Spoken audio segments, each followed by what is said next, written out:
So hello everyone and good morning सभी को। तो आज का हमारा लेक्चर रहने वाला है संगम का,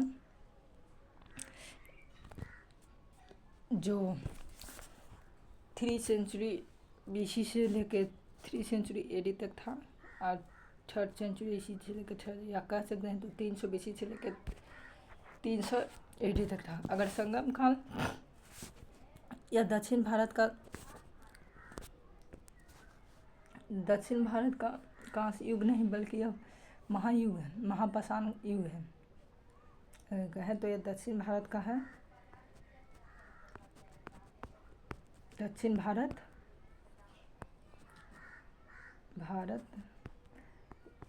का कांस्य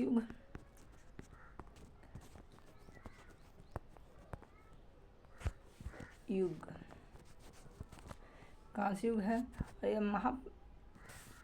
महापाषाण काल युग की बात है। महापाषाण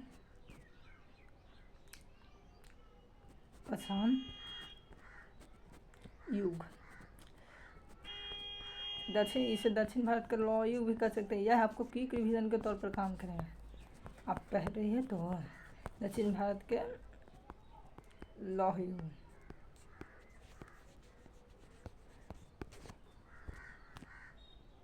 उस समय एक पत्थर मिला है, जैसे कि आप ये देखिए, इसके नीचे 2 पिलर टाइप पर है।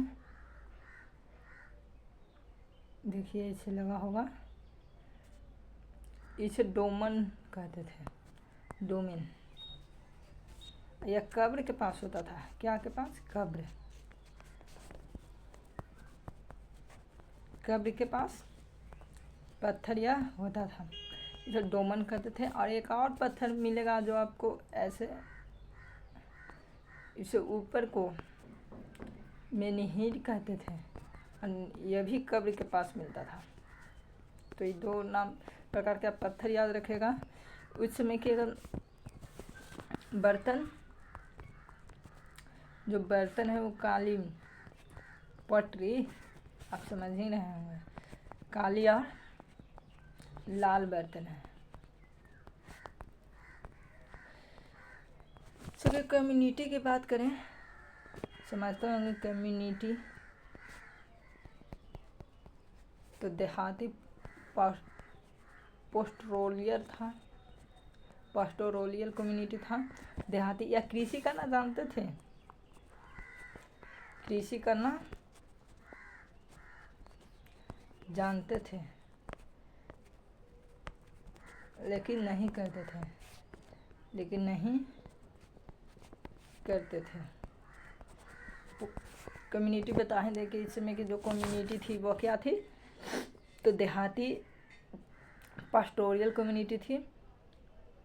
दक्षिण भारत में आप पढ़िएगा तो अशोक के समय है, अशोक ने अपना 4था एडिक्ट में उसने बताया दक्षिण भारत में किस किस वंश का मतलब शासन था। जैसे कि दक्षिण में चेर था, पांड्य था, चोल था, से शुरू होता है। और यह दक्षिण भारत का भाग है, कृष्ण नदी के दक्षिण में है। कृष्ण नदी के दक्षिण में।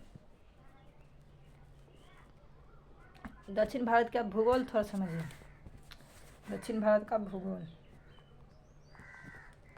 दक्षिण भारत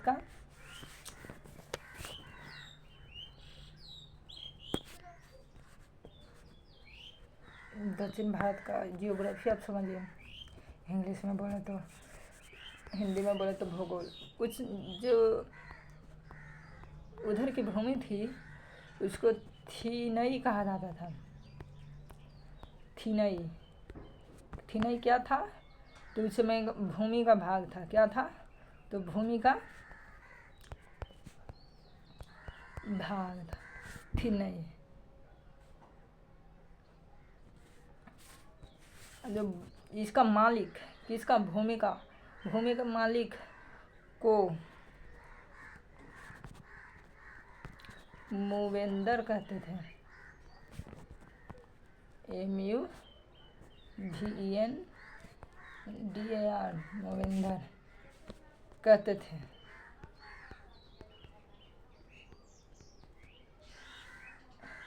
और यह चेर चोल पांड्य में डिवाइड था। इसमें चेर चोल पांड्य में डिवाइड था। अगर भूमि जो थिनई कहते थे, थिनई या भूमि का तो भाग था, ये आप जानते हैं, लेकिन इसे तमिल में 5 भागों में बांटा गया था, डिवाइडेड इनटू 5 पार्ट्स, भागों में विभाजित था।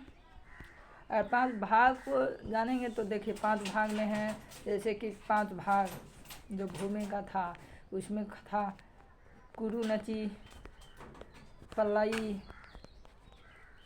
साउथ का नाम है, साउथ ही नहीं रहेगा, मल्लई, मुलाई, मारूनत, मारू तथा नेता। थोड़ा इसके बाद में समझ लीजिए जो इसे भूमि था वो क्या था। जैसे कुरुनुची जो ये भूमि था, इसी का और संग्रहण का भूमि था। पलई हो या जो मवेशियों के लिए था, मवेशी चोर डाकू लुटेरा लूटपाट वाला है।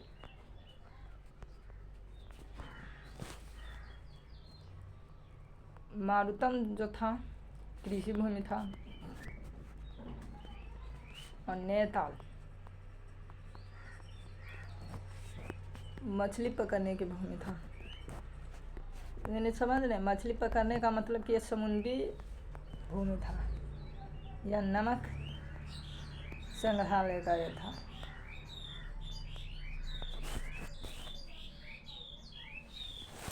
एक याद रखेगा जो बिंदुसार था, बिंदुसार कौन समझ ही सकते हैं, यह चंद्रगुप्त का बेटा था और अशोक का पिता था। इसने 2 समुद्रों के बीच की भूमि को जीता था।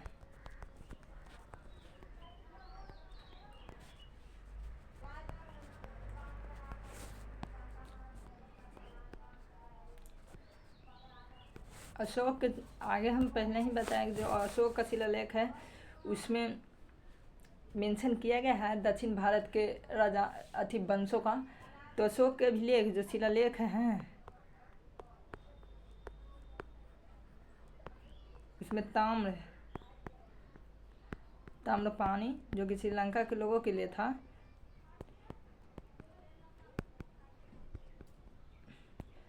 इसमें अशोक ने चेर चोल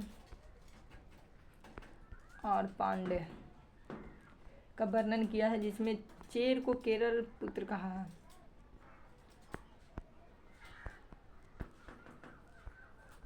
क्योंकि इसका शासन ही केरल की तरफ था, केरल में इसका शासन था, इसलिए इसका शासन था। चेर के बारे में आप पढ़ ही लीजिए। जो चेर है या क्विक रिवीजन के तौर पर आपको काम करेगा। आप एक बार जाने से पहले परीक्षा में आप देख लीजिएगा। मुख्यतः केरल प्लस तमिलनाडु में था, क्षेत्र में। इसकी राजधानी की बात करें, कैपिटल जो इसकी राजधानी थी तो बज्जी थी। कहाँ थी? बंजी भी लिखा था।